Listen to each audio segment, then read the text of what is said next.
Assalamualaikum warahmatullahi wabarakatuh. My name is Muhammad Nazrul bin Niza, TC 191 and 21. My teammate's name is Nurul Julania binti Malisa and Punita Mala anak perempuan Ravi. So we are from Group 6. So we will present about a measurement and a verification. So our case study is a Cummins Rocky Mount energy plant. Identify a sensible variable to track a diesel consumption. Alright, so first, introduction of measurement and verification. Measurement and verification of energy use is a key part of any energy management program. It is essential in order to judge whether energy efficiency project have delivered the planned result.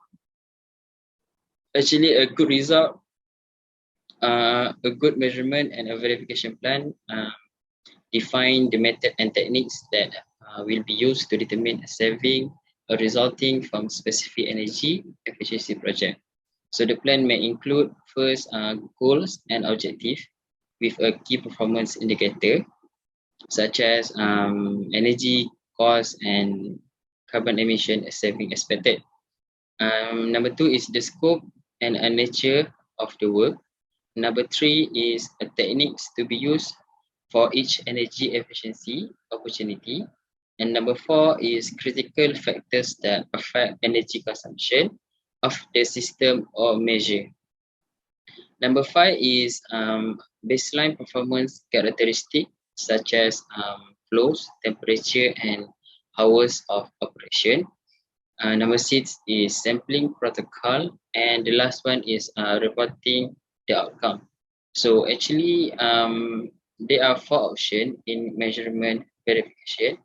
So option A is a partially measure retrofit isolation, and option B is retrofit isolation, and option C is whole facility, and the last one is option D, which is calibrated simulation. So option A is only partial measurement is used with some parameters being stipulated. Option B may produce less certain results where load and saving patterns are variable. Option C involve use of utility meters of whole facility, submeters to assess the energy performance of a total facility. And option D is allow estimation of the saving attributable to each ECM within a multiple ECM project by multiple running of the simulation tool.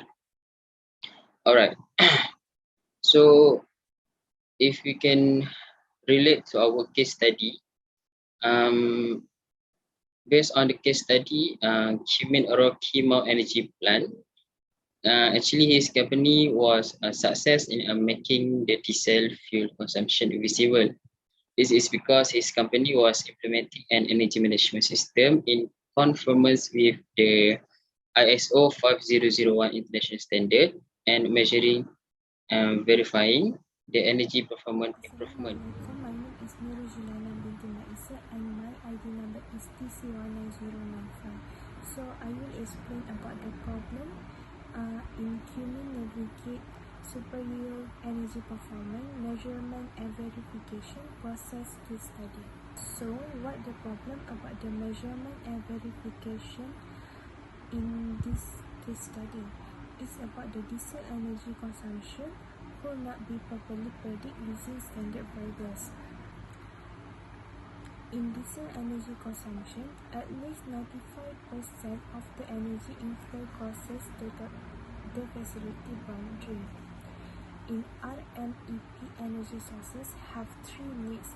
It's about the electricity, natural gas, and diesels. Superior energy performance measurement and verification use the traditional production and weather variables in model consumption of electricity and natural gas. So that's why the modeling of diesel consumption presented a challenge. Many factors affecting fuel consumption, so I will explain is related to this case study.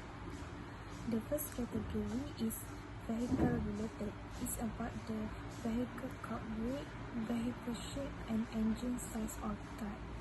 Second is environmental related.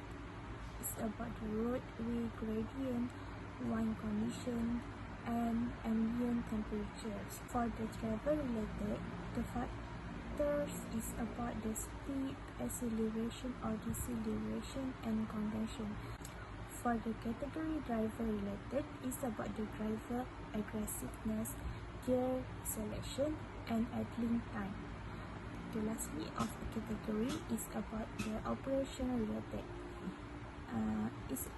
It is the fleet size and needs. Hi, my name is Punita Malav Ravi and my metric ID is TC19075. I would like to explain about the measurement and verification, especially the solution part for the case study that we found. First of all, RMEP identified a single time-based variable, the test hour, to predict diesel consumption for two different engine testing processes. So the team first looked into how diesel is consumed at the facility. It is used for two testing purposes. First one is for the production validation test, which involve 2-minute routine tests that are conducted on all manufactured engines.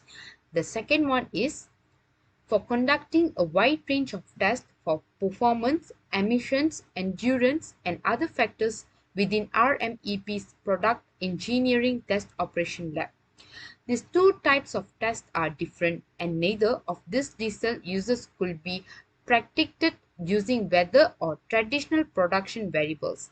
In order to successfully model the diesel consumption, RMEP was challenged to develop a new normalization variable.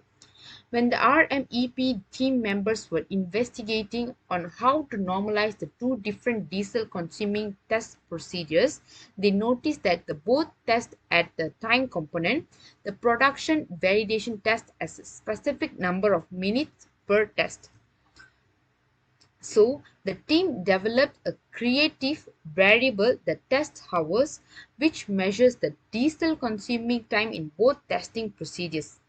This new variable predicted diesel energy usage reasonably well in the regression model.